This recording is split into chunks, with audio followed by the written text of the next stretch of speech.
L'émission qui suit a été réalisée par les membres de la communauté avec l'aide de Télé Cogeco.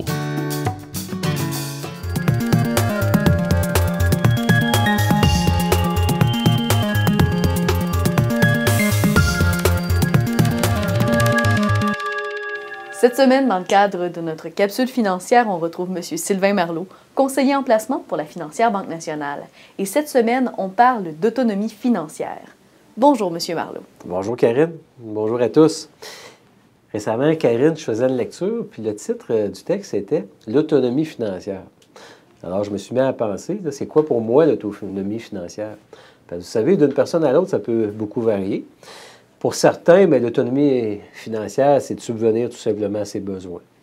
Pour d'autres, ça sera de ne plus avoir de dettes. Pour d'autres, ça serait de pouvoir se trouver un emploi, pouvoir choisir son emploi.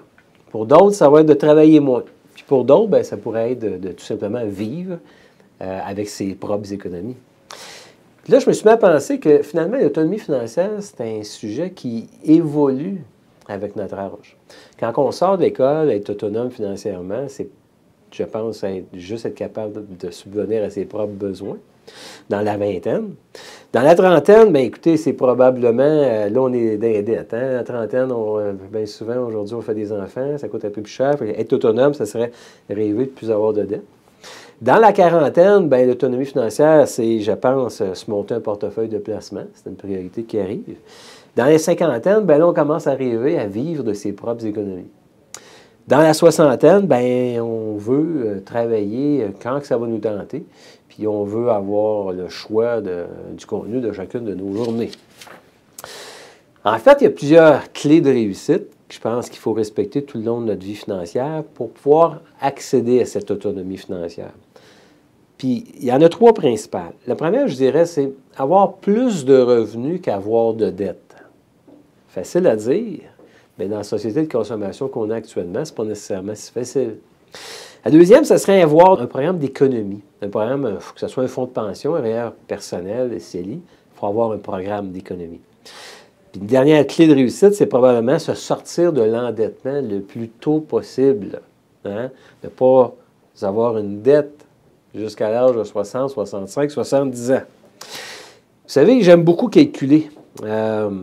Puis il faut être très persévérant pour atteindre l'autonomie financière. Si on pense qu'on va avoir 50 ans de vie adulte, mettons de l'âge de 20 ans qu'on devrait devenir autonome là, pour nos propres besoins, puis si on dit jusqu'à l'âge de 70 ans, puis si on dépense 75 000 par année, c'est peut-être 3 750 000 plus le prix de l'achat d'une maison, plus qu'on aurait besoin en termes d'argent pour être un vrai autonome financièrement.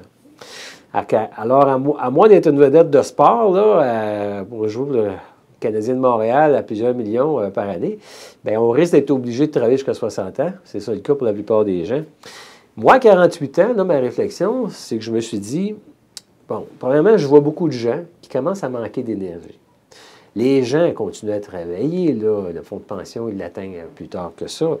Mais ce que je vois, c'est que les gens, de plus en plus, vers la fin de la quarantaine, se remettent en question. On perd notre vie à travailler, puis probablement on découvre c'est quoi la vraie signification de cette phrase-là à la fin de la quarantaine.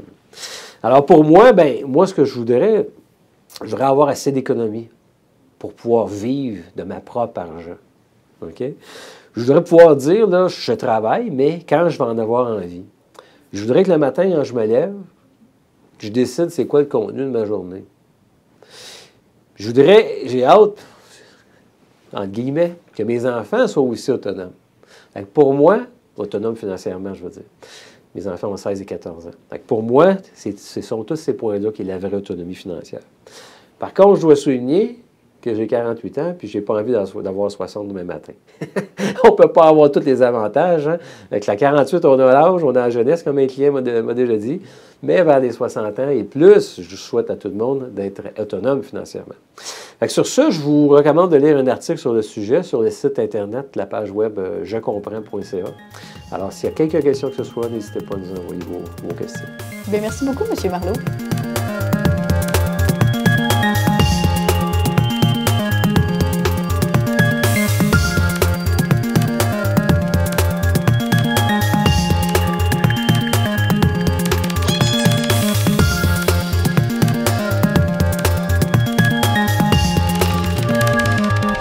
Télé Cogeco, un service exclusif aux clients de Cogeco.